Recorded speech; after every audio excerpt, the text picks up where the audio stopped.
Hello everyone, welcome back to our 100 Golden English Rules series. अगर आप SSC exams की तैयारी कर रहे हैं तो आप बिल्कुल सही जगह पर हैं। आज हम लोग रूल्स 51 से लेकर 60 तक एकदम डिटेल में समझेंगे। रेडी हो? चलिए शुरू करते हैं। अच्छा, एक बात बिल्कुल सच बताना, प्रोनाउन के क्वेश्चंस में मार्क्स कट जाते हैं ना। कहाँ हु लगाएं, कहाँ हुम, दैट कब आएगा, विच कब आएगा। आई नो ये कंफ्यूजन ऑलमोस्ट हर स्टूडेंट को होता है, बट चिंता मत करो। आज जो 10 रूल्स हम सीखने वाले हैं ना, ये आपके लिए एक सीक्रेट वेपन की तरह काम करेंगे। तो मिशन आज का बिल्कुल सिंपल है। इन 10 रूल्स को इतनी अच्छी तरह से समझना है कि प्रोनाउन एरर्स आपकी कमजोरी नहीं बल्कि आपकी सबसे बड़ी स्ट्रेंथ बन जाए। बस इस सेशन के एंड तक आप इन रूल से जुड़ा कोई भी क्वेश्चन एकदम कॉन्फिडेंस से सॉल्व कर पाएंगे। So full focus, okay? तो चलिए एक नजर डालते हैं आज के रोड मैप पर। हम इंडेफिनिट प्रोनाउन से शुरू करेंगे, फिर रिलेटिव प्रोनाउंस की सुपर इंपॉर्टेंट रूल्स जैसे दैट का स्पेशल यूज और उनकी प्लेसमेंट को समझेंगे। उसके बाद व्हाट और सेम जैसे स्पेशल केसेस कवर करेंगे और एंड में एक जोरदार recap. Let's get started. Okay, so सबसे पहले शुरू करते हैं हमारे पहले सेक्शन से।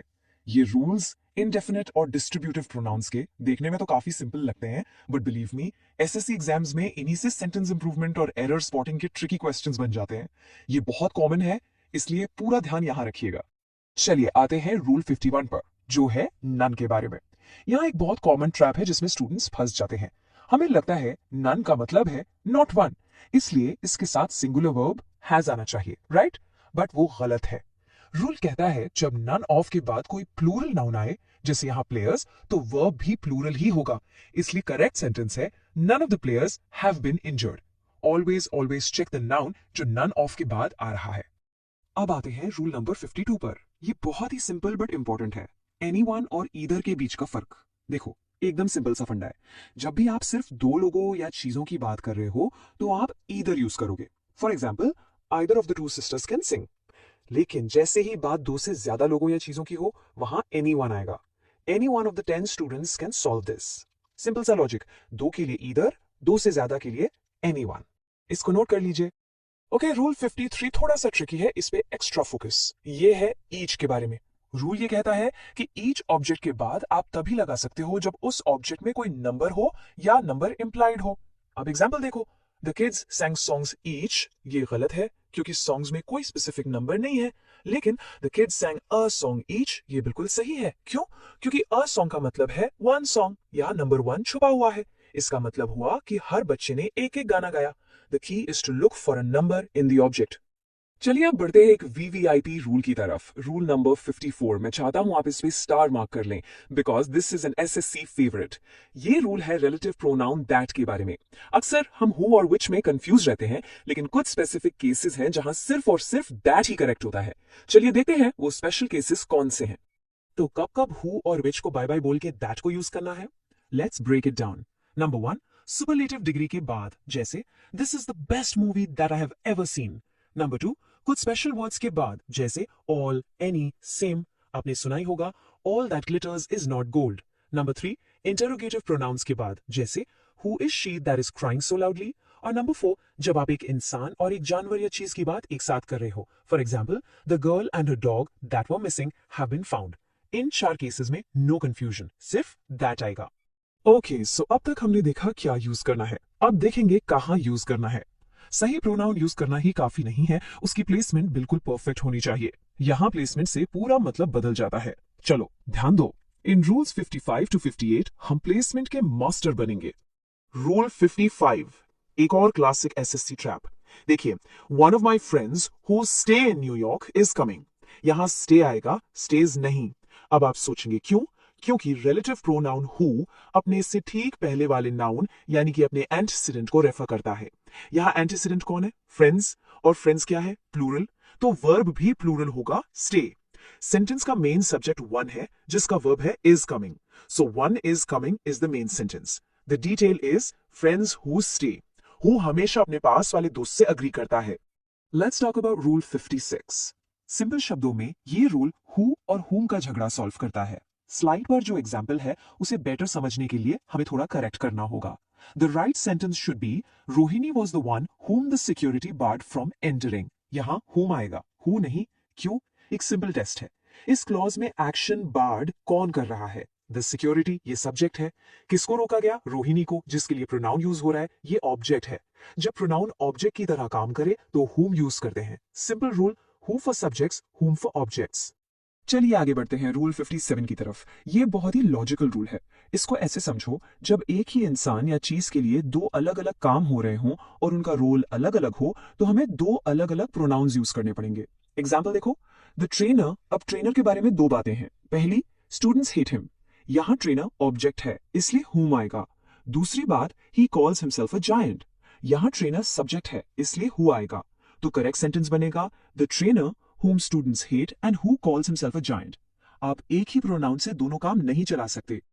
रोल 58, यह प्रॉक्सिमिटी यानी नजदीकी का रूल है और ये एग्जाम्पल तो बिल्कुल क्रिस्टल क्लियर कर देगा कि ये क्यों इंपॉर्टेंट है। इनकरेक्ट सेंटेंस देखो, these biscuits are from Germany which are made from edible grass. इसको पढ़ के तो ऐसा लग रहा है जैसे जर्मनी घास से बनी है। ये तो कॉमेडी हो गई ना, मीनिंग ही बदल गया। रिलेटिव प्रोनाउन विच को हमेशा अपने एंटीसीडेंट यानी बिस्किट के ठीक बाद आना चाहिए। इसीलिए करेक्ट सेंटेंस है these biscuits which are made from edible grass are from Germany. अब क्लियर है कि बिस्किट्स घास से बने हैं, जर्मनी नहीं। चलिए अब हम आगे बढ़ते हैं अपने आखिरी दो रूल्स की तरफ इस सेट के, रूल्स 59 और 60। ये व्हाट और सेम के यूज के बारे में है। इनके रूल्स थोड़े से अलग हैं, इसलिए इन पर स्पेशल अटेंशन देना जरूरी है। चलिए इनको भी डिकोड करते हैं। रूल 59 वॉट के बारे में है। इसका सबसे इंपॉर्टेंट पॉइंट यह है कि वॉट अपने आप में ही एक कंप्लीट पैकेज है। वॉट का मतलब ही होता है द थिंग विच, इसलिए इसके पहले आपको अलग से एंटीसीडेंट लगाने की जरूरत नहीं है। For example, she is wearing what I presented her बिल्कुल करेक्ट है, लेकिन she is wearing the earrings what ये गलत है, क्योंकि आप दो बार ऑब्जेक्ट दे रहे हैं, द इयररिंग्स भी और वॉट के अंदर छुपा हुआ द थिंग भी। सो जस्ट रिमेंबर, वॉट अकेले आता है। और अब आज का आखिरी रूल, रूल नंबर 60, जिसमें सेम का यूज है। सेम के बाद एज कब लगेगा और दैट कब लगेगा, इसमें बहुत कंफ्यूजन होता है, but I have a super simple trick for you. बस एक चीज चेक करो, सेम के बाद जो क्लॉज है उसमें वर्ब साफ साफ लिखा है या नहीं। अगर वर्ब छुपा हुआ है यानी इंप्लाइड है तो एज लगेगा, जैसे my pen is same as yours. लेकिन अगर वर्ब साफ साफ लिखा हुआ है यानी एक्सप्रेस्ड है तब दैट लगेगा। Example, he is the same man that I was talking about. यहां was talking verb clearly expressed है। सिंपल है ना? वर्ब है तो दैट, नहीं है तो एज। ऑलराइट क्लास, अब टाइम है एक सुपर फास्ट रिकैप का। हमने आज 10 बहुत ही क्रूशियल रूल्स सीखे हैं। चलिए इनके की पॉइंट्स को एक बार फिर से रिवाइज करते हैं ताकि ये आपके दिमाग में एकदम फिक्स हो जाएं। रेडी? Let's go. ये टेबल आपके क्विक रिवीजन के लिए एकदम परफेक्ट है। 51, नन के बाद वर्ब उसके नाउन पे डिपेंड करेगा। 52, either for two, anyone for more than two. Simple. 54, वो चार स्पेशल केसेस याद रखना जहां सिर्फ दैट लगेगा। 55, हु या विच का वर्ब हमेशा उसके पास वाले एंटीसीडेंट से एग्री करेगा। 58, प्रोनाउन को उसके एंटीसीडेंट से चिपका कर रखो वरना मीनिंग बदल जाएगा। और 60, सेम के बाद वर्ब दिख रहा है तो दैट, नहीं दिख रहा तो एज। इसका एक स्क्रीनशॉट ले लो, एग्जाम से पहले बहुत काम आएगा। तो दोस्तों, रूल्स को जान लेना तो पहला कदम है, लेकिन असली मास्टरी तब आती है जब आप इनकी प्रैक्टिस करते हैं। ये कोट बिल्कुल सही कहता है, प्रैक्टिस ही वो चाबी है जो एक्सीलेंस का दरवाजा खोलती है।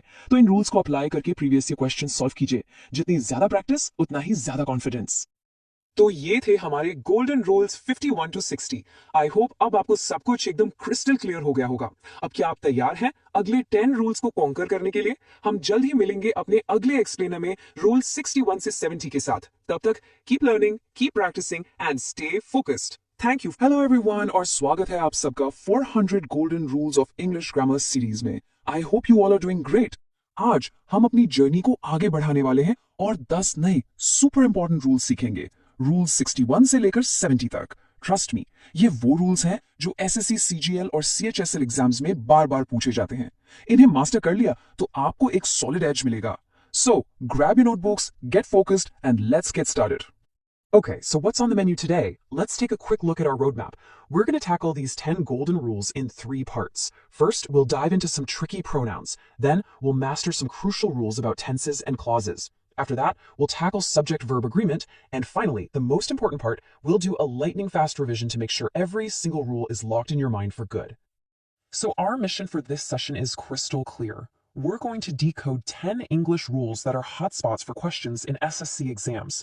My goal isn't just to tell you the rules. No, it's to help you identify the common traps, the silly mistakes that most students make without even realizing it. Let's learn how to spot them and, more importantly, how to avoid them.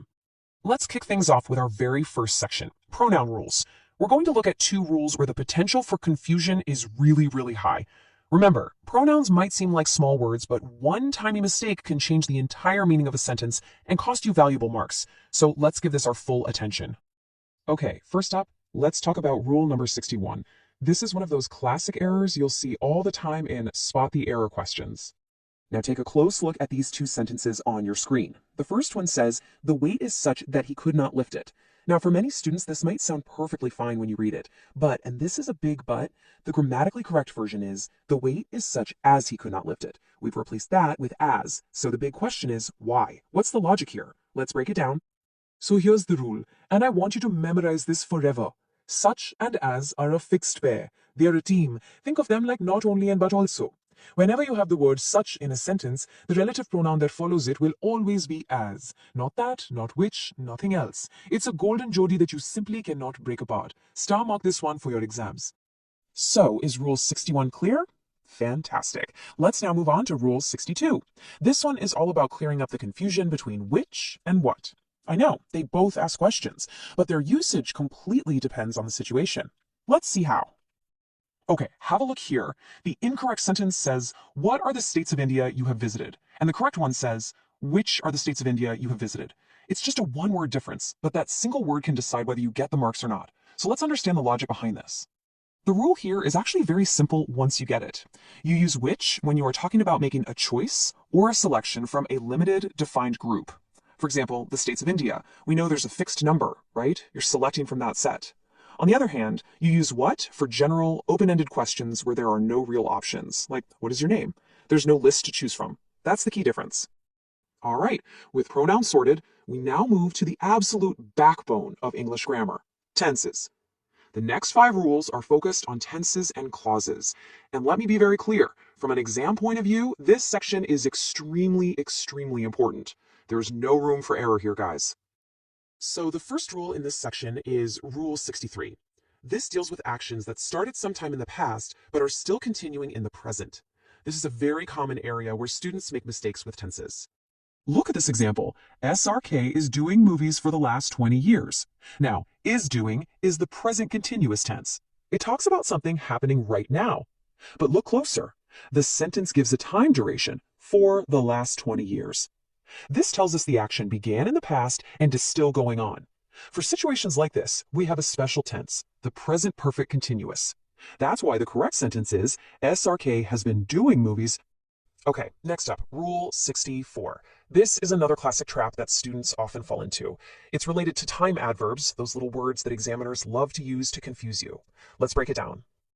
I want you to lock this sentence in your mind. Whenever a sentence has an adverb of past time, a word that shows the action is completely finished in the past, like yesterday, last night, ago, in 1995, you can never, and I repeat, never, use the present perfect tense, which is has/have plus V3, with it. This is an absolute non-negotiable rule. Let's see an example to make this clear. Sakshi has returned my assignment last night. See that keyword, last night? It clearly tells us the action was completed in the past. So using has returned, present perfect, is wrong. We absolutely have to use the simple past tense V2. Therefore, the correct sentence is, Sakshi returned my assignment last night. Now let's move on to Rule 65, which is about conditional sentences. You know, the if sentences. These are sentences that contain a condition. Their structure is tested very frequently in exams, so let's understand it carefully. Check this out. She will cry if you will tease her. The mistake here is using will twice. The rule is quite simple. A conditional sentence has 2 parts. The main clause, which shows the result, can be in the future tense, like she will cry. That's fine. But the clause with if, which shows the condition, must always be in the simple present tense. So the correct version is, if you tease her. No will in the if clause. Our next rule, Rule 66, is also very common. It's for situations where 2 actions happen in the past, one after the other. Grammar has a very specific way to show the correct sequence of these events. Let's learn that now. This concept is explained beautifully here. Imagine 2 things happened in the past. The action that happened first, the earlier action, is always written in the past perfect tense. That's had plus the third form of the verb. And the action that happened after that, the later action, is written in the simple past tense, which is the second form of the verb. Think of the classic example. The train had left. This happened first, before we reached the station. This happened second. And the final rule for our 10th section, Rule 67, is related to direct and indirect speech. This is a very important principle known as the sequence of tenses. Look closely at this sentence. Ram told me that sir is coming tomorrow. The key here is the reporting verb told, which is in the past tense. The rule says that if your reporting verb is in the past, then the entire clause that follows must also be shifted to a corresponding past tense. So is will become was, and a word like tomorrow will become the next day. The correct sentence is, Ram told me that sir was coming the next day. Excellent work. We've successfully covered the tense rules.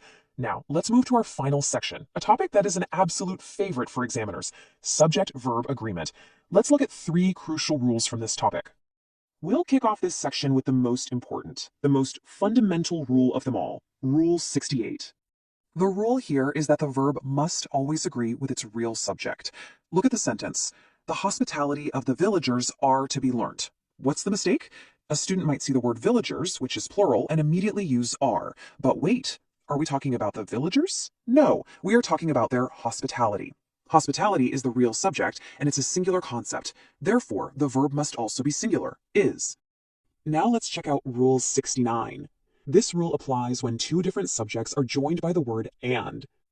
Take a look at this sentence. Mother and child is to take the medicine. Here, mother is singular and child is singular, but when we join them with and, they are no longer one person. They become 2 people.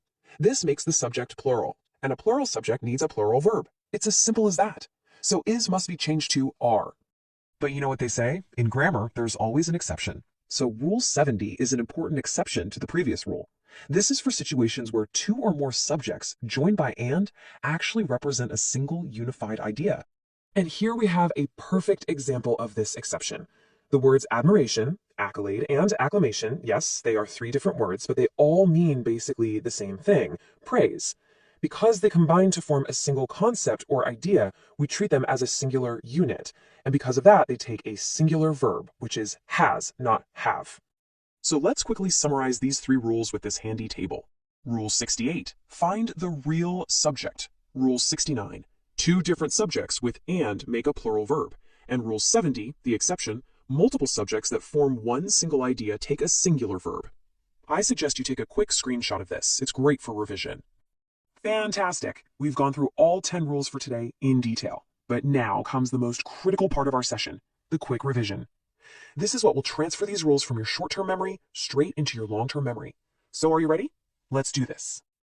Okay, let's revise these rules with me, nice and quick. 61, सच के साथ हमेशा as. 62, choice के लिए which, general सवाल के लिए what. 63, action past से अब तक चल रहा है, use present perfect continuous. 64, yesterday या last night के साथ has have कभी नहीं. 65, if वाले clause में will नहीं आता. 66, जो काम पहले हुआ वो past perfect. 67, reporting verb past तो आगे भी past. 68, verb असली subject के साथ agree करेगा. 69, subject 1 plus and plus subject 2 equals a plural verb. 70, बहुत सारे subjects but idea एक, singular verb. Brilliant?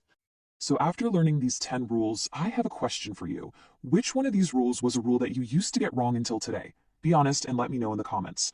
Recognizing your mistakes is the first step to improving. Keep practicing and keep revising. I will see you in the next session where we'll cover rules 71 to 80. Until Namaste students and welcome. आज हम लोग हमारी 100 Golden English Rules series को आगे बढ़ा रहे हैं और आज का टॉपिक वो टॉपिक है जिसमें SSC एस्पिरेंट्स सबसे ज्यादा फंस जाते हैं, सब्जेक्ट वर्ब एग्रीमेंट। हम स्पेसिफिकली रूल 71 से लेकर 80 तक मास्टर करेंगे। ट्रस्ट मी, ये 10 रूल्स आपके स्कोर के लिए एक रियल गेम चेंजर हो सकते हैं। सो लेट्स गेट स्टार्टेड। तो सबसे बड़ा सवाल, आखिर सब्जेक्ट वर्ब एग्रीमेंट में इतने मार्क्स कटते क्यों हैं? इसका जवाब बहुत सिंपल है। ये एसएससी एग्जाम्स का एक बहुत बड़ा ट्रैप है। रूल देखने में आसान लगता है पर एग्जामिनर क्वेश्चंस को ऐसे घुमाता है कि आपसे ना चाहते हुए भी सिली मिस्टेक्स हो जाती हैं और जो मार्क्स आसानी से मिल सकते थे वो चले जाते हैं। तो आज मेरा आपसे ये प्रॉमिस है कि हम इन 10 रूल्स को इतना क्रिस्टल क्लियर कर लेंगे कि एग्जाम हॉल में आप कॉन्फिडेंस से क्वेश्चन सॉल्व करेंगे, कोई गलती नहीं होगी। We are gonna build a solid foundation. तो सबसे पहले चलिए देखते हैं द सिंगुलर सब्जेक्ट ट्रैप को। ओके, तो शुरू करते हैं हमारे पहले सेक्शन से। यहाँ हम उन रूल्स पर फोकस करेंगे जहां सब्जेक्ट देखने में तो प्लूरल लगता है, ऐसा लगता है कि एक से ज्यादा चीजों की बात हो रही है, लेकिन वर्ब उसके साथ हमेशा सिंगुलर आता है। ये एक बहुत ही कॉमन कंफ्यूजन है। तो ये रहा हमारा पहला गोल्डन रूल, रूल नंबर 71। इसे अपने दिमाग में बिल्कुल लॉक कर लीजिए। जब भी दो सब्जेक्ट्स एंड से जुड़े हों लेकिन उनसे ठीक पहले ईच, एवरी या नो जैसे वर्ड्स लगे हों तो वर्ब हमेशा, and I am repeating this, हमेशा सिंगुलर ही होगा। अब जरा इस एग्जाम्पल को देखिए, each boy and each girl. सुनने में लगता है कि बहुत सारे लड़के लड़कियां हैं, तो नेचुरली आर लगाने का मन करता है, बट दैट्स रॉन्ग, क्योंकि यहां ईच वर्ड यूज हुआ है, इसलिए करेक्ट वर्ब इज होगा। The word each forces us to look at them one by one, not as a big group. इसके पीछे का लॉजिक समझिए, रट्टा नहीं मारना है, राइट? जब हम ईच या एवरी कहते हैं तो हमारा फोकस पूरे ग्रुप पर नहीं होता, हमारा फोकस उस ग्रुप के हर एक इंडिविजुअल मेंबर पर चला जाता है। और जब फोकस एक पर है तो वर्ब भी तो सिंगुलर ही आएगा ना। It's that simple. इसी कैटेगरी में एक और इंपॉर्टेंट रूल आता है, जब दो सिंगुलर सब्जेक्ट्स को और या नॉर से जोड़ा जाता है तब भी वर्ब सिंगुलर ही रहता है। इसका रीजन भी सिंपल है, यहां हम कोई ग्रुप नहीं बना रहे, हम दो चीजों के बीच में एक चॉइस दे रहे हैं, एक विकल्प दे रहे हैं। फॉर एग्जाम्पल ये सेंटेंस देखिए, Neither the west nor the east have been successful। ये गलत है, क्यों? क्योंकि वेस्ट भी सिंगुलर है और ईस्ट भी सिंगुलर है, इसलिए करेक्ट वर्ब होगा हैज। हम कह रहे हैं ना तो वेस्ट ना ही ईस्ट, फोकस एक एक करके है, इसलिए वर्ब सिंगुलर ही आएगा। ओके, अब आते हैं एक सबसे क्रिटिकल सेक्शन पर। यहां हम सीखेंगे कि सेंटेंस का असली हीरो यानी रियल सब्जेक्ट कैसे पहचाने। कभी कभी वर्ब अपने पास वाले सब्जेक्ट को फॉलो करता है तो कभी कभी दूर वाले को। एसएससी इस कॉन्सेप्ट पर बहुत सारे क्वेश्चंस फ्रेम करता है। ये एक बहुत जरूरी नियम है। जब सब्जेक्ट्स को with, as well as, along with या टुगेदर विथ जैसे फ्रेजेस से जोड़ा जाता है तो वर्ब हमेशा हमेशा पहला सब्जेक्ट के हिसाब से लगता है। In this case, the first subject is the real hero of the sentence. जरा इस सेंटेंस को देखिए, The mayor with his councillors are। अब यहाँ councillors प्लूरल है, तो R लगाने का मन करता है, लेकिन रूल याद कीजिए, हमारा असली सब्जेक्ट, हमारा हीरो कौन है? The mayor, जो कि सिंगुलर है, इसलिए करेक्ट वर्ब होगा is। ये जो with his councillors है ना, ये बस एक्स्ट्रा इंफॉर्मेशन है, मेन सब्जेक्ट मेयर ही है। अच्छा, अब सिचुएशन को बिल्कुल रिवर्स कर देते हैं। जब सब्जेक्ट्स को और, नॉर, नीदर नॉर या not only but also say जोड़ा जाता है तो वर्ब अपने पास वाले सब्जेक्ट से यानी सेकंड सब्जेक्ट से अग्री करेगा। इस बार the second subject is the hero. ये एग्जाम्पल इस कॉन्सेप्ट को बिल्कुल क्लियर कर देगा। देखिए, neither Ankita nor her friends is coming. यहां वर्ब के सबसे पास, सबसे नजदीक कौन सा सब्जेक्ट है? फ्रेंड्स, राइट, जो कि प्लूरल है। बस इसलिए वर्ब को भी प्लूरल होना पड़ेगा। करेक्ट सेंटेंस है nor her friends are coming. इस केस में वर्ब हमेशा अपने नजदीकी दोस्त यानी अपने नजदीकी सब्जेक्ट को फॉलो करता है। यहां एक थोड़ा सा अलग सिनेरियो है। अगर एक सिंगुलर सब्जेक्ट और एक प्लूरल सब्जेक्ट को एंड से जोड़ा जाए तो वर्ब हमेशा प्लूरल ही होगा, ऑफ कोर्स, क्योंकि अब सब्जेक्ट एक से ज्यादा हो गए। और एक प्रो टिप, सेंटेंस को ज्यादा नेचुरल और इफेक्टिव बनाने के लिए प्लूरल सब्जेक्ट को वर्ब के पास रखा जाता है। इस स्लाइड पर थोड़ा ध्यान दीजिए, क्योंकि हमारे पास एक प्लूरल सब्जेक्ट स्टाफ्स और एक सिंगुलर सब्जेक्ट प्लेग्राउंड है, इसलिए वर्ब जो प्लूरल ही होगा, स्पीक, स्पीक्स नहीं। और जो राइट साइड वाला सेंटेंस है वो ज्यादा बेहतर माना जाता है, क्योंकि उसमें प्लूरल सब्जेक्ट स्टाफ्स को वर्ब स्पीक के पास रखा गया है। इससे सेंटेंस का फ्लो स्मूथ हो जाता है। चलिए अब मिलते हैं इंग्लिश ग्रामर के कुछ एक्टर्स से। मैं इनको प्यार से धोखेबाज नाउन्स बुलाता हूं। ये वो शब्द है जो दिखते कुछ और है और होते कुछ और है, और एसएससी ऐप से इन्हीं नाउन्स के थ्रू गलती करवाता है। So let's expose them. तो पहली कैटेगरी, ऐसे नाउन्स जो दिखने में प्लूरल लगते हैं क्योंकि उनके एंड में एस लगा होता है, लेकिन असल में वो होते सिंगुलर हैं, इसलिए इनके साथ हमेशा सिंगुलर वर्ब ही लगता है। ये लिस्ट प्लीज इसे नोट डाउन कर लीजिए या इसका स्क्रीनशॉट ले लीजिए। Billiards, economics, mathematics, news, physics, politics.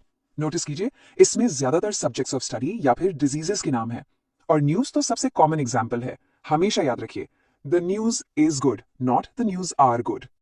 जैसे कि बिलियर्ड्स, भले ही इसके एंड में एस है पर ये एक ही गेम का नाम है ना, इसलिए आर गलत है। सही सेंटेंस है billiards is the game of the rich. एक गेम, इसलिए वर्ब भी singular, simple.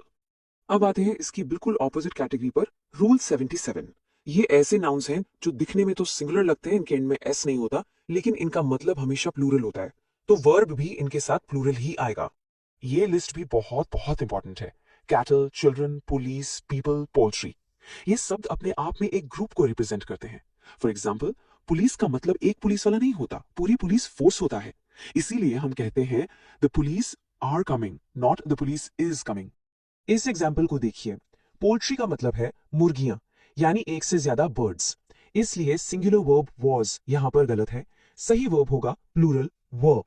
The poultry were not given adequate food. Okay, अब आते हैं ग्रामर के गिरगिट पर, यानी कैमेलियन नाउन्स। ये वो नाउन्स हैं जिनकी सिंगुलर और प्लूरल फॉर्म बिल्कुल सेम रहती है। यहाँ वर्ब इस बात पर डिपेंड करेगा कि सेंटेंस का कॉन्टेक्स्ट क्या कह रहा है, हम एक ही बात कर रहे हैं या एक से ज्यादा की। इस टेबल से सब कुछ क्लियर हो जाएगा। देखिए, नाउन डियर दोनों सेंटेंसेस में सेम है, लेकिन जब हम कहते हैं और डियर यानी एक हिरन, तो वर्ब है कम्स सिंगुलर। और जब हम कहते हैं मेनी डियर यानी बहुत सारे हिरन, तो वर्ब है कम प्लूरल। यहाँ कॉन्टेक्स्ट ही किंग है। हमारे आखिरी सेक्शन में हम कुछ ऐसी स्पेशल कैटेगरीज ऑफ नाउन्स को कवर करेंगे जिनके अपने ही अलग रूल्स हैं। Let's finish strong everyone. Rule 79 उन चीजों के बारे में है जो दो पार्ट से मिलकर बनती हैं, जैसे एक कैंची या एक पैंट। भले ही वो चीज एक हो, लेकिन इन नाउन्स को इंग्लिश में हमेशा प्लूरल माना जाता है और इसलिए इनके साथ हमेशा प्लूरल वो भी आता है। ये रही इनकी list: scissors, trousers, glasses, shorts, pliers, binoculars. इन सब चीजों में दो हिस्से होते हैं जो एक साथ काम करते हैं, राइट? दो लेग्स इन ट्राउजर्स, दो ब्लेड्स इन सिजर्स। इसी लॉजिक की वजह से इनको हमेशा प्लूरल ट्रीट किया जाता है। इस कॉमन मिस्टेक को देखिए, हम हिंदी में कहते हैं ये मेरी कैंची है, इसलिए हम इंग्लिश में दिस इज यूज करना चाहते हैं, लेकिन सिजर्स प्लूरल है, इसलिए हमें दीज आर का इस्तेमाल करना होगा। These are not my scissors, भले ही आपके हाथ में कैंची एक ही हो। And now for a final rule, rule 80। ये कलेक्टिव नाउन्स के बारे में है, जैसे जूरी, टीम, कमिटी, फैमिली।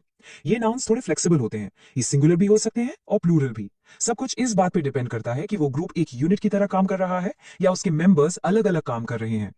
इसका लॉजिक यूनिटी में है। जब जूरी ने मिलकर एक फैसला दिया तो वो एक सिंगल यूनिट है, उनका एक डिसीजन है, इसलिए हम कहेंगे the jury give its decision. Notice कीजिए इट्स सिंगुलर है, लेकिन अगर जूरी के मेंबर्स आपस में सहमत नहीं थे और उनमें डिवीजन था, अलग अलग ओपिनियंस थे, तब वो इंडिविजुअल्स बन गए। तब हम कहेंगे the jury were divided in their opinions. Alright, अब इन सारे रूल्स को अपने दिमाग में लॉक करने का टाइम है with a final super quick revision. ये है आपके सारे 10 रूल्स की समरी एक ही स्क्रीन पर। ये है आपकी ब्रह्मास्त्र स्लाइड, इसका स्क्रीनशॉट जरूर ले लीजिए। क्विक रिकैप: ईच एवरी के साथ verb singular, with as well as में हीरो कौन, द फर्स्ट सब्जेक्ट, और नॉर में हीरो कौन, पास वाला सब्जेक्ट। न्यूज, फिजिक्स जैसे वर्ड्स हमेशा सिंगुलर, कैटल, पुलिस हमेशा प्लूरल, और सिजर्स जैसे पैर वाले नाउन्स वो भी हमेशा प्लूरल। दैट्स इट, इन्हीं में से क्वेश्चन आएगा। तो ये थे हमारे 10 गोल्डन रूल्स। अब आपके पास नॉलेज है, लेकिन इसे परमानेंट बनाने की जो की है वो है प्रैक्टिस। इन रूल्स को अप्लाई कीजिए, प्रीवियस ईयर क्वेश्चन सॉल्व कीजिए और अपनी मसल मेमोरी बिल्ड कीजिए। आई एम श्योर अब आपसे गलती नहीं होगी। और जाते जाते बस एक बात हमेशा याद रखिएगा, ग्रामर में मास्टर बनने का राज सिर्फ रूल्स को रटना नहीं है, बल्कि उनके पीछे के क्यों को, उसके लॉजिक को समझना है। अगर आपने लॉजिक समझ लिया तो एग्जाम में किसी भी तरह के क्वेश्चन को आप आराम से हैंडल कर सकते हैं। Hello and welcome everyone. I'm your English teacher and welcome back to our 400 Golden Rules series. आज का टॉपिक है सबसे important topics में से एक, Subject Verb Agreement. Specifically, आज हम Rules 81 से 90 तक बिल्कुल मास्टर कर लेंगे. So, are you ready? Let's begin. I know. Subject Verb Agreement, है ना? SSC aspirants के लिए common headache है. कहाँ is लगाएं, कहाँ are, कब singular verb, कब plural. It's just confusion he confusion, right? But hey, don't worry, आज के सेशन के बाद आई प्रॉमिस यू ये 10 रूल्स आपके लिए एकदम क्रिस्टल क्लियर हो जाएंगे। हम क्या करेंगे, हम इन रूल्स को ना लॉजिकल ग्रुप्स में डिवाइड करके समझेंगे ताकि आपको ये हमेशा के लिए याद हो जाए। So let's get started. Alright, so हमारा पहला ग्रुप है कॉन्टेक्स्ट इज किंग। अब इसका मतलब क्या है? इसका मतलब है कि यहाँ पर वर्ब फिक्स नहीं होता, आपको सेंटेंस का मतलब यानी कि उसका कॉन्टेक्स्ट समझना पड़ेगा। जैसा सेंटेंस का सेंस होगा ना, वैसा ही वर्ब लगेगा। चलिए देखते हैं कि ये काम कैसे करता है। Okay, so rule number 81. कुछ वर्ड्स हैं जैसे कि pains, means और none, ये ना थोड़े flexible होते हैं। इनके साथ singular verb भी आ सकता है और plural भी। The only key here is to understand कि sentence आखिर कहना क्या चाह रहा है। आपको sentence का भाव, उसका inner meaning, उसको पकड़ना है। Let's really analyze this example with the word none. यहाँ incorrect sentence में has use किया है, लेकिन correct वाले में have. Why? ऐसा क्यों है? Just think about it. जब हम कहते हैं none have agreed, तो इसका मतलब क्या निकलता है? इसका मतलब है बहुत सारे लोगों में से एक ने भी नहीं। हम एक ग्रुप ऑफ पीपल की बात कर रहे हैं, राइट? इसलिए यहाँ जो कॉन्टेक्स्ट है वो प्लूरल है और इसीलिए हम प्लूरल वर्ब हैव यूज करेंगे। The most crucial point is none यहाँ एक से ज्यादा लोगों को रेफर कर रहा है। Okay, let's move on to rule 84। ये रूल बिल्कुल रूल 81 जैसा ही है। फ्रेजेस जैसे द फॉलोइंग या द अंडरसाइंड के बाद वर्ब कैसा होगा, ये टोटली इस बात पर डिपेंड करता है कि ये फ्रेजेस किस नाउन को रेफर कर रहे हैं। सिंपल, अगर वो नाउन सिंगुलर है तो वर्ब सिंगुलर, और अगर वो नाउन प्लूरल है तो वर्ब भी plural. That's it. This slide perfectly illustrates that point. यहां देखिए, द फॉलोइंग किस चीज को रेफर कर रहा है? It's referring to the names of the students. अब नेम्स ये एक प्लूरल नाउन है, तो वर्ब भी क्या होगा? Of course plural. इसलिए इस गलत है और आर बिल्कुल करेक्ट है। It's basically a simple matching game. The following जिस नाउन को पॉइंट कर रहा है, वर्ब उसी के अकॉर्डिंग लगेगा। ओके, अब आते हैं हमारे सेकंड ग्रुप पर, and I call this the noun is the boss. इस ग्रुप में फ्रेज के बाद जो नाउन आता है ना, वही सब कुछ डिसाइड करता है। So your focus should not be on the phrase but on the noun that comes after it. Simple फंडा, जैसा नाउन वैसा वर्ब। रूल्स 83 एंड 86 इनको हम एक साथ देखते हैं। फ्रेजेस जैसे a lot of, some of, most of, all of, इनके साथ वर्ब कैसा लगेगा? इसका एक सिंपल सा फंडा है, लुक एट द नाउन। अगर इनके बाद आने वाला नाउन काउंटेबल है, यानी आप उसे गिन सकते हो, जैसे बुक्स, फ्रेंड्स, स्टूडेंट्स, तो प्लूरल वर्ब लगेगा। और अगर नाउन अनकाउंटेबल है, जिसे आप गिन नहीं सकते, for example work, water, information, sugar, तो हमेशा सिंगुलर वर्ब आएगा। Let's break this down with a simple example. Some of the work. अब जस्ट आस्क योरसेल्फ, क्या आप वर्क को काउंट कर सकते हो? एक काम, दो काम नहीं कर सकते, राइट? वर्क एक अनकाउंटेबल नाउन है, और हमने अभी क्या सीखा कि अनकाउंटेबल नाउन के साथ हमेशा सिंगुलर वर्ब लगता है। इसलिए वर जो एक प्लूरल वर्ब है गलत है, और वॉज जो एक सिंगुलर वर्ब है बिल्कुल करेक्ट है। सी, सिंपल। अब आते हैं रूल 90 पर। ये थोड़ा ट्रिकी लग सकता है, बट ट्रस्ट मी, है बहुत आसान। कभी कभी एक प्लूरल नाउन जैसे 100 लीटर्स या 10 किलोमीटर्स दिखने में तो प्लूरल है, बट वो एक सिंगल कलेक्टिव यूनिट या एक टोटल अमाउंट की तरह यूज होता है। जब हम उसे एक सिंगल यूनिट की तरह ट्रीट करते हैं तो वर्ब हमेशा, and I mean always, singular ही आएगा। This slide makes it crystal clear. देखो, 100 लीटर सुनने में प्लूरल लगता है, राइट? 100, बट यहां हम 100 लीटर्स को अलग अलग 100 लीटर्स की तरह नहीं देख रहे हैं, बल्कि एक सिंगल ब्लॉक या एक फिक्स्ड क्वांटिटी ऑफ लिक्विड की तरह ट्रीट कर रहे हैं। हम उस पूरे अमाउंट को एक चीज मान रहे हैं, इसलिए वर्ब सिंगुलर आएगा, is. So the correct sentence is 100 litres is not a small quantity. चलिए अब आते हैं सबसे इंपॉर्टेंट ग्रुप पर, and I call it the always singular club. ये रूल्स एग्जाम्स के लिए सबसे जरूरी हैं। पता क्यों? क्योंकि एग्जामिनर जानबूझकर ऐसे वर्ड्स देता है जो दिखने में प्लूरल लगते हैं, ताकि आप कंफ्यूज हो जाएं। ये मेमोरी बेस्ड रूल्स हैं। ये वर्ड्स दिखे तो बिना सोचे समझे सिंगुलर वर्ब लगा दो। सो रूल्स 80, 85 इन्हें नोट कर लीजिए। Neither of, either of, one of, more than one, nothing but. ये फ्रेजेस जब भी, आई रिपीट, जब भी सेंटेंस में आएंगे, वर्ब हमेशा ऑलवेज सिंगुलर ही होगा, भले ही इनके बाद प्लूरल नाउन आ जाए, जैसे नीदर ऑफ द ब्रदर्स। आपका फोकस ब्रदर्स पर नहीं, नीदर पर होना चाहिए। हम दोनों में से एक भी नहीं की बात कर रहे हैं, जो कि एक सिंगुलर कॉन्सेप्ट है। Let's look at these examples. Neither of the brothers is ready. देखा, भले ही ब्रदर्स प्लूरल है, लेकिन फोकस नीदर पर है, इसलिए इज आया। दूसरा example, more than one book is wise. यहां भी सेंटेंस का असली सब्जेक्ट जो है ना, वो वन बुक है, इसलिए वर्ब सिंगुलर है। So the key takeaway is, in phrases के साथ वर्ब हमेशा सिंगुलर ही रहेगा, पीरियड। इस क्लब के दो और इंपॉर्टेंट मेंबर्स हैं, rules 87 and 89।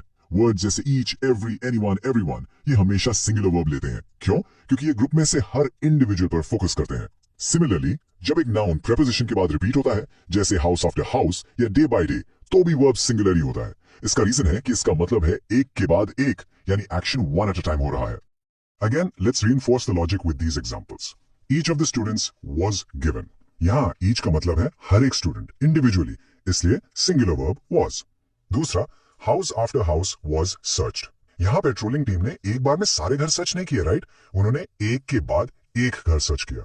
The action is singular, इसलिए was. Simple and clear? Okay, team, अब आते हैं एक स्पेशल और बहुत बहुत ट्रिकी रूल पर, रूल नंबर 88। इसे समझने के लिए हमें थोड़ा ध्यान से सुनना होगा। ये एसएससी के फेवरेट क्वेश्चंस में से एक है। जब एक सेंटेंस में ऐसी कंस्ट्रक्शन हो, subject one, not subject two, who, which, that, तो आगे आने वाला वर्ब किसके साथ अग्री करेगा? Let's find out. अब इस रूल का टेक्स्ट बुक एक्सप्लेनेशन थोड़ा कंफ्यूजिंग हो सकता है। मैं आपको इसका सिंपल लॉजिक बताता हूं जो एग्जाम्स में 100% काम करेगा। जनरली एक रूल ऑफ थंब है, जब भी आपको हु, विच या दैट जैसे रिलेटिव प्रोनाउंस दिखें तो वर्ब हमेशा उस नाउन या प्रोनाउन के अकॉर्डिंग लगता है जो इन वर्ड्स के ठीक पहले आता है। इस नाउन को हम कहते हैं एंटीसीडेंट। चलिए ऐसे एक पहले एग्जाम्पल से समझते हैं। ये क्लासिक एसएससी ट्रिक क्वेश्चन है, ध्यान से देखिए। It is Shahrukh Khan not his को स्टार्स हु। यहां रिलेटिव प्रोनाउन हु के ठीक पहले कौन सा नाउन है? इट्स को स्टार्स। को स्टार्स एक प्लूरल नाउन है, राइट? इसलिए हमारा जनरल रूल कहता है कि आगे आने वाला वर्ब भी प्लूरल होगा, डिसाइड ना कि डिसाइड्स। यहां वर्ब अपने सबसे पास वाले एंटीसीडेंट यानी को स्टार्स से अग्री करेगा। लेकिन, और ये बहुत बड़ा लेकिन है, अब इस एग्जाम्पल को देखिए। It is the captain not the players who is responsible. Wait a minute, यहां हु के पास तो प्लेयर्स प्लूरल है लेकिन वर्ब इज सिंगुलर यूज हुआ है। ऐसा क्यों? क्योंकि ये है रूल 88 का असली magic and the tricky exception. जब सेंटेंस का structure it is subject one not subject two हो तो वर्ब हमेशा पहले वाले यानी पॉजिटिव सब्जेक्ट द कैप्टन के हिसाब से लगता है। यही है रूल 88 का कोर कॉन्सेप्ट जो एग्जाम्स में टेस्ट किया जाता है। इसे स्टार मार्क करके नोट कर लीजिए। That was a lot of information, but you all did great. अब टाइम है एक सुपर क्विक रिवीजन का। अगली स्लाइड आपके नोट्स के लिए परफेक्ट है, इसका एक स्क्रीनशॉट जरूर ले लेना। It will help you in your last minute revision. Let's quickly recap everything we learned today. Okay, let's do this quickly. Rules 81 and 84. None. The following. Verb is contextual. Rules 83 and 86. Some of, most of. Verb depends on the noun. Rule 90. Plural noun as a single unit. Verb is always singular. Rules 82, 85, 87, 89. ये है हमारा always singular club. Neither of, each. Verb हमेशा singular. And finally, the special one. Rule 88. In it is, subject one, not subject to structures, the verb agrees with the first subject. Perfect. And that's the wrap on rules 81 to 90. देखिए, English grammar is all about practice. In rules को master कर लीजिए, इन पर based questions practice कीजिए, and I guarantee आपके marks पक्के हैं। Believe in yourself, you are on the absolutely right track. Stay confident and keep pushing forward. तो अब आपके लिए एक छोटा सा सवाल, नीचे कमेंट्स में बताइए इन 10 रूल्स में से कौन सा रूल आपको सबसे ट्रिकी लगा जिसे आप आज ही प्रैक्टिस करने वाले हैं। Let's get to work. All the very best for your preparation and I will see you in the next part of this series. Hello students, और वेलकम है आपका हमारी special series 400 golden rules of English में। मैं हूं आपका English teacher और आज हम डाइव करने वाले हैं एडजेक्टिव्स के आखिरी 10 सबसे इंपॉर्टेंट रूल्स में, यानी रूल नंबर 91 से लेकर रूल नंबर 100 तक। पता है, ये टॉपिक आपकी एसएससी एग्जाम्स के लिए इतना जरूरी है कि इसको मास्टर करने का मतलब है स्पॉट द एरर सेक्शन में फुल मार्क्स। तो पूरा फोकस स्क्रीन पर रखिएगा। चलिए शुरू करते हैं। तो ये है आज का हमारा रोड मैप। देखिए, हम इन 5 स्टेजेस में 10 रूल्स को कॉन्कर करेंगे। पहले समझेंगे कि ये रूल्स इतने इंपॉर्टेंट क्यों हैं, फिर बेसिक से अपनी फाउंडेशन को स्ट्रॉन्ग करेंगे, उसके बाद कंपैरेटिव और सुपरलेटिव डिग्री के सारे सीक्रेट्स अनलॉक करेंगे, और हाँ, एंड में एक पावरफुल रिकैप जिससे सारे कॉन्सेप्ट्स आपके माइंड में लॉक हो जाएंगे। ओके, लेट्स डाइव राइट इन। आप सब जानते हैं एसएससी एग्जाम्स में एक सेक्शन होता है स्पॉट द एरर, जो बहुत सारे स्टूडेंट्स के लिए एक नाइटमेयर जैसा होता है ना। लेकिन सच ये है कि एग्जामिनर बार बार इन्हीं 10-12 एडजेक्टिव रूल्स पर ही क्वेश्चंस बनाता है। अगर आपने इन रूल्स की लॉजिक को अच्छे से समझ लिया ना, तो क्वेश्चन देखते ही आप एरर को स्पॉट कर लेंगे। सोच लीजिए, ये सेशन आपके मार्क्स पक्के करवाने वाला है। Let's move to our first section. यहां हम 2 बहुत ही बेसिक लेकिन फंडामेंटल रूल्स 91 और 92 को देखेंगे। इन्हें आप बिल्डिंग ब्लॉक समझिए। जैसे एक मजबूत इमारत के लिए एक सॉलिड नींव, एक सॉलिड फाउंडेशन जरूरी है, वैसे ही आगे के कॉम्प्लेक्स रूल्स के लिए इन 2 रूल्स को अच्छे से क्लियर करना बहुत जरूरी है। तो रूल नंबर 91 देखने में बहुत सिंपल लगता है, but believe me, this is where the mistakes begin. Rule कहता है कि एक एडजेक्टिव यानी विशेषण का काम क्या है? नाउन के बारे में बताना। इसलिए उसकी सही जगह उस नाउन से ठीक पहले है जिसके बारे में वो बता रहा है। उसकी प्लेसमेंट इधर उधर नहीं हो सकती। Simple. Now what's really interesting about this slide is the logic. ज़रा incorrect sentence को ध्यान से पढ़िए। The flower's colorful fragrance. अब खुद से एक सवाल पूछिए, क्या fragrance यानी खुशबू कलरफुल हो सकती है? लॉजिकली सोचिए, नहीं हो सकती, राइट? तो कलरफुल क्या चीज है? फ्लावर। इसलिए एडजेक्टिव कलरफुल को उसके नाउन फ्लावर के आगे लगाना ही पड़ेगा। The colourful flowers fragrance. Placement is all about logic. चलिए अब देखते हैं रूल 92।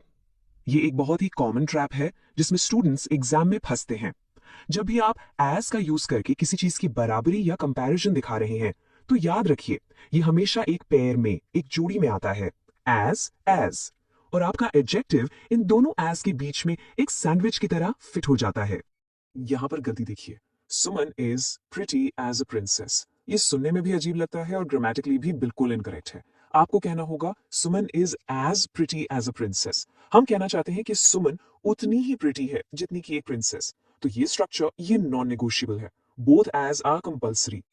अब आते हैं इस सेशन के सबसे इंपॉर्टेंट सेक्शन पर, कंपैरेटिव डिग्री। मैं आपको बता रही हूं एसएससी के स्पॉट द एरर के 70% क्वेश्चंस इसी एरिया से बनते हैं। तो अगले 5 रूल्स यानी 93 से 97 तक आपके लिए गेम चेंजर साबित हो सकते हैं। बिल्कुल ध्यान से समझिएगा। रूल 93 हमें मिलवाता है कुछ स्पेशल एडजेक्टिव से, जिन्हें हम एब्सोल्यूट एडजेक्टिव्स कहते हैं। ये वर्ड्स बाय नेचर ही एक कंप्लीट स्टेट बताते हैं। उनका कोई लेवल ऊपर या नीचे नहीं होता, इसलिए इनके बाद कभी भी दैन लगाकर कंपैरिजन नहीं किया जाता। ये अपनी फाइनल फॉर्म में है।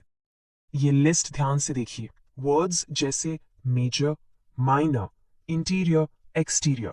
सोचो आप कभी नहीं कहते this problem is major than that one. आप कहते हैं this is a major problem. ये ऑलरेडी एक स्टेट है। इस लिस्ट को अपने नोट्स में स्टार मार्क कर लीजिए, क्योंकि एग्जामिनर इन्हीं वर्ड्स को यूज करके आपको ट्रैप करेगा। एग्जाम्पल से ये कॉन्सेप्ट बिल्कुल क्लियर हो जाएगा। सीता इज माइनर देन, ये एकदम गलत है। हम ये नहीं कह रहे कि वो किसी से कम माइनर या ज्यादा माइनर है। माइनर होना उसकी एक लीगल स्टेट है। तो करेक्ट सेंटेंस उसकी स्टेट को डिस्क्राइब करेगा। Sita is a minor girl of a class. Simple, no comparison needed. अब आता है रूल 94, जिसे मैं प्यार से कहता हूं द रूल ऑफ टू। इसको हमेशा याद रखिए।